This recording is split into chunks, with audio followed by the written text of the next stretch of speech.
나 어느 곳에 있든지 늘 마음이 편하다.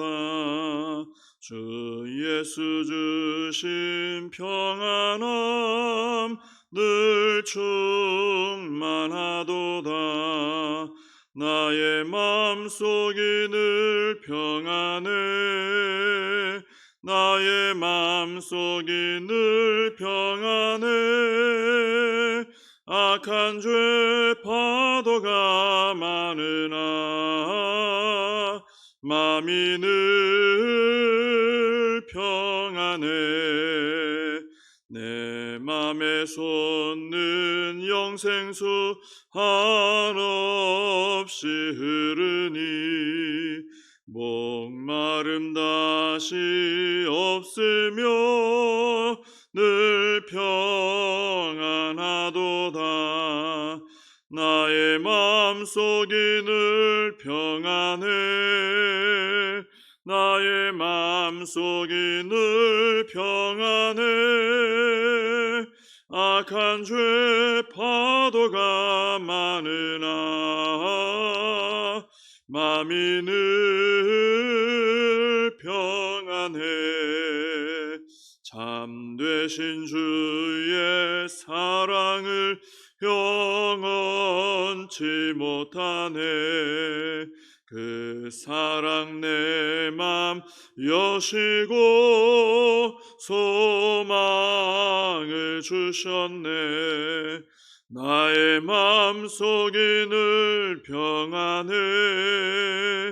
나의 마음속이 늘 평안해. 악한 죄 파도가 많으나 마음이 늘 평안해. 주 예수 온갖 고난을 왜 몸소 당했나. 주 함께 고난 받으면 멸류관 얻겠네. 나의 마음속이 늘 평안해. 나의 마음속이 늘 평안해. 악한 죄 파도가 많으나 마음이 늘 평안해. 사도신경으로 신앙 고백하시겠습니다.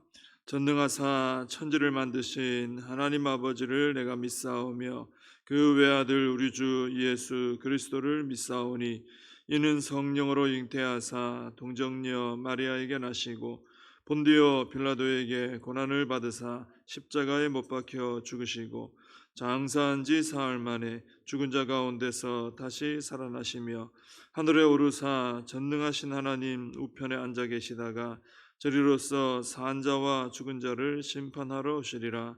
성령을 믿사오며 거룩한 공회와 성도가 서로 교통하는 것과 죄를 사하여 주시는 것과 몸이 다시 사는 것과 영원히 사는 것을 믿사옵나이다. 아멘. 사도행전 27장 21절부터 26절까지 보시겠습니다. 사도행전 27장 21절부터 26절까지 말씀을 봉독해 드리겠습니다. 여러 사람이 오래 먹지 못하였음에 바울이 가운데 서서 말하되 여러분이여 내 말을 듣고 그레데에서 떠나지 아니하여 이 타격과 손상을 면하였더라면 좋을 뻔하였느니라. 내가 너희를 권하노니 이제는 안심하라. 너희 중 아무도 생명에는 아무런 손상이 없겠고 오직 배뿐이리라. 내가 속한 바 곧 내가 섬기는 하나님의 사자가 어젯밤에 내 곁에 서서 말하되 바울아 두려워하지 말라. 네가 가이사 앞에 서야 하겠고 또 하나님께서 너와 함께 항해하는 자를 다 내게 주셨다 하였으니 그러므로 여러분이여 안심하라. 나는 내게 말씀하신 그대로 되리라고 하나님을 믿노라. 그런즉 우리가 반드시 한 섬에 걸리리라 하더라. 아멘. 지금 바울은 이제 로마로 이제 압송되어서 가는 길입니다. 배를 타고 이제 로마로 가는 중인데, 이제 바울이 탄 배가 이제 처음에 탄 배에서 이제 중간에 이제 한번 갈아타긴 했습니다. 큰 배로 바꿔 탔는데, 이제 굉장히 그 항해하기가 어려운 상황이 됐습니다. 그래서 바울은 이제 여기 좀 머물러야 됩니다. 근데 선장과 선주의 말은 아니다. 지금 가는 게 낫다. 이렇게 해서 항해를 이어갔죠. 그러다가 이제 큰 풍랑을 만났습니다. 그래서 배에 탄 사람들이 지금 뭐 여러 날 동안 뭐 먹지도 못하고 아주 기진맥진한 가운데 있습니다. 계속 풍랑은 일어나고 있고 방향을 잡지도 못하고 이러고 있는 중입니다. 이제 그러다가 이제 바울이 나서서 이제 오늘 21절에서 이제 말을 다시 이제 시작을 하는 거예요. 뭐라고 하냐면은 내 말을 듣고 그레데에서 떠나지 않았더라면, 이 그레데라는 곳에서 이제 갈 거냐 말 거냐 이제 갈등을 했었거든요. 바울은 가지 말자. 근데 선장과 선주는 가자. 그래서 이제 갔던 겁니다. 내 말을 듣고 안 떠났더라면은 이런 일을 겪지 않았을 것인데 떠나서 이렇게 어려운 일을 겪는다. 그 얘기를 하면서 22절에서 말하기를 근데 이제는 안심하세요. 그럽니다. 생명에 아무런 손상이 없을 거니까 배만 좀 깨지고 부서지고 할 거고 우리는 죽지는 않을 거니까 염려하지 말고 안심하세요. 이렇게 말을 합니다. 근데 바울이 이 말을 할 때는 아직 풍랑이 여전했어요. 계속 풍랑이 일고 뭐 해도 별도 보이지 않고 방향도 못 잡고 하는 그런 상황이었습니다. 근데 바울은 뭐라고 했냐면은 안심하라 그러는 거예요. 아무도 안 죽는다. 다 죽을 것 같은데 아무도 안 죽는다는 거예요. 이것은 정말 배에 있는 사람들이 받아들이기 어려운 말이죠. 다 죽게 생겼는데 언제 죽을지 뭐 모르겠는데 안심하라 안 죽는다 그러니까 왜 저런 말을 하나 이거죠. 근데 바울은 왜 내가 이런 말을 하느냐 근거를 제시합니다. 23절 24절인데 내가 속한 바 내가 섬기는 하나님의 사자가 어젯밤에 내 곁에 서서 말하되 바울아 두려워하지 말라 내가 가이사 앞에 서야 하겠고 또 하나님께서 너와 함께 항해하는 자를 다 내게 주셨다 하였으니 그리고 이 말을 하고 25절 26절에서 그러므로 여러분이여 안심하라 나는 내게 말씀하신 그대로 되리라고 하나님을 믿노라 그런즉 우리가 반드시 한 섬에 걸리리라 이렇게 확신을 가지고 이제 말을 하는 겁니다. 하나님께서 이 전날 밤에 사자를 보내셔서 말씀하신 내용 중에 보면은 내가 가이사 앞에 서야 하겠고라는 말씀이 있죠.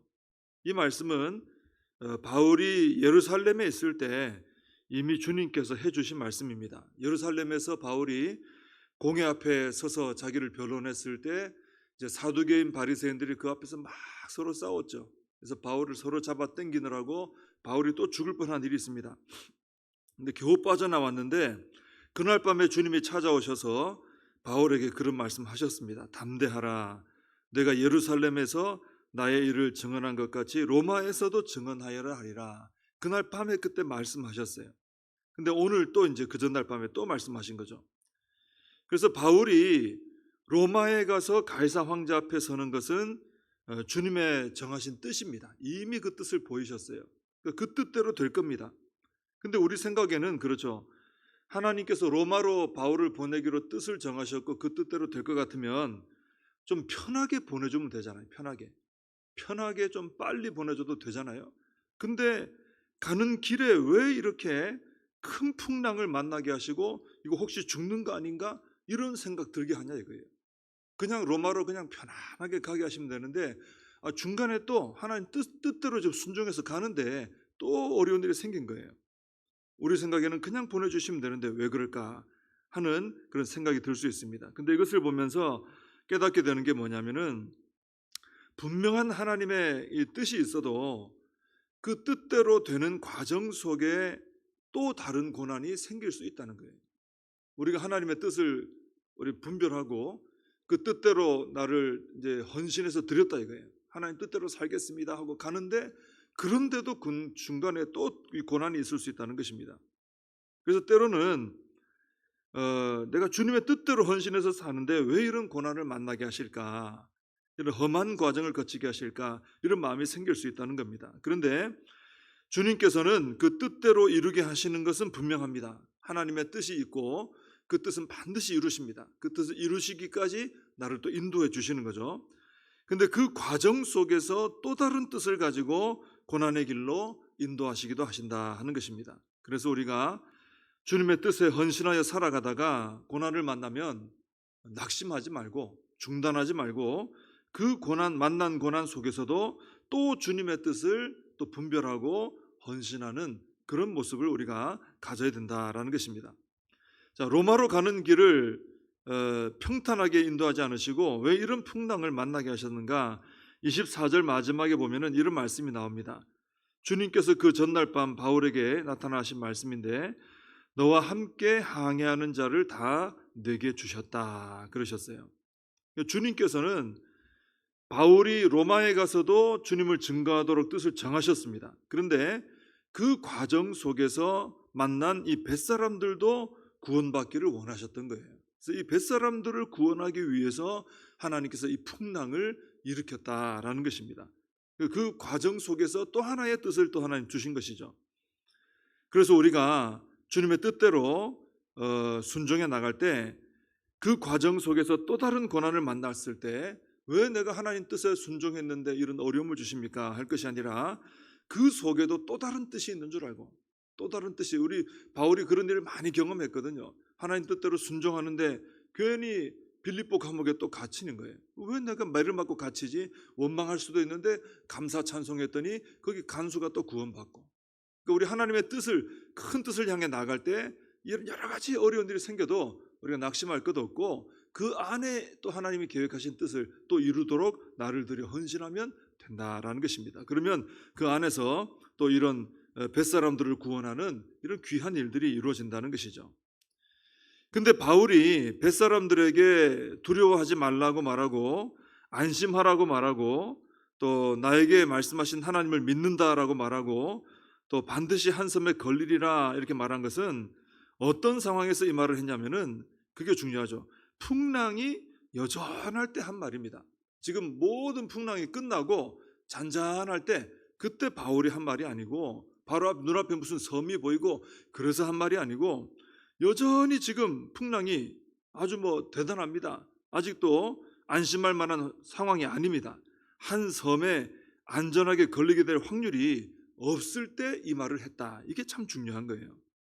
바울은 이 모든 말을 어떤 상황을 보고 한 말이 아니고 상황을 보면 그런 말 못하죠. 근데 상황을 보고 한 말이 아니고 그 전날 밤에 찾아오셔서 말씀해 주신 하나님을 믿는 믿음으로 이 말을 했다는 것입니다. 이게 참 중요한 것 같아요. 이게 참 우리가 이걸 본받고 좀 붙들어야 되는 그런 모습입니다. 그러니까 바울은 하나님이 살아계시고 또 그 말씀하신 것은 어떤 불가능한 상황에서도 그대로 이루신다라는 믿음을 가지고 있었던 거죠. 그러니까 상황은 지금 계속 풍랑이 일고 아직도 해도 안 보이고 별도 안 보이고 어떤 섬도 안 보이고 엉망진창이에요. 언제 죽을지 몰라요. 그런데도 하나님이 말씀하셨으니 된다라는 믿음을 가지고 선포했다라는 것입니다. 실제로 그렇게 되는 거예요. 또 앞으로 그죠?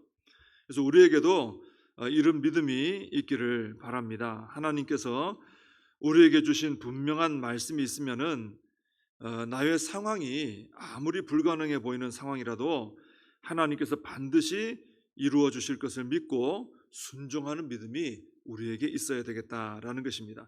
그런 사람을 통해서 하나님께서 말씀대로 이루시는 역사를 베풀어 주실 줄로 믿습니다. 기도하겠습니다.